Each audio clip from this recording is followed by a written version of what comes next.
il y a quelques mois, vous organisez une conférence de presse pour situer la situation par rapport à ce qui se passe à Tunisie. Vous avez l'impression qu'on ne vous écoute pas?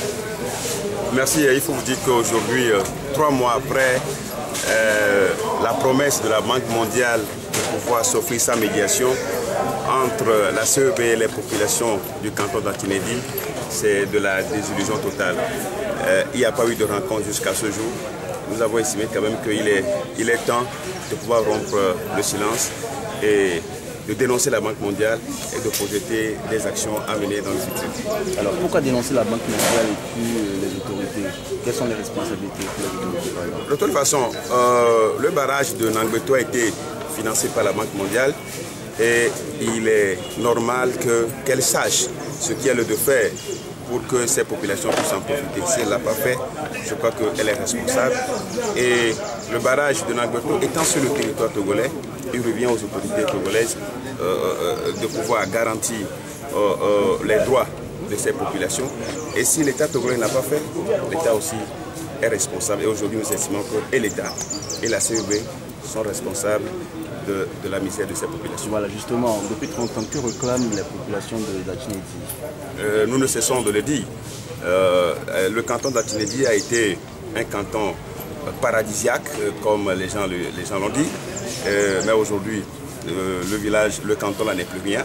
Et aujourd'hui, comme doléance, nous l'avons toujours dit, il faut d'abord indemniser ces populations parce que c'est des hectares et des hectares de plantes qui ont été détruites. C'est des superficies, des énormes superficies qui ont été perdues. Il y a le cas même que ces populations soient indemnisées. Il faut parler aussi de l'électrification parce que si la Banque mondiale, si le Nangbeto fournit de l'électricité, il n'y a pas de raison que ces villages environnants ne soient pas électrifiés. Donc il y a beaucoup d'électrification. Il y a des infrastructures, le poste de santé, le dispensaire, il n'y en a pas, des écoles, il n'y en a pas. Je crois quand même que comme tout milieu, de notre pays, les problèmes sont les mêmes et ces populations ne revendiquent que ces choses. Alors, une série de manifestations, lesquelles pour vous faire entendre? Série de manifestations, d'abord, les 4, 5 et 6 novembre prochains. Nous organisons 3 jours de sitting devant la présidence de la République. Et par la suite, à partir du 3 décembre, nous irons occuper les installations de Nangbeto jusqu'à satisfaction totale. Donc, c'est dire que c'est une série de manifestations illimitées, surtout à Nangbeto, parce que le problème se pose là. Il faut que nous y allons pour exprimer le mécontentement de ces populations. 3 jours de sitting devant la présidence, est-ce que ce n'est pas trop posé? Je ne sais pas trop. Est-ce que dans la loi de la manifestation, est-ce qu'il est indiqué un certain nombre de jours? Non.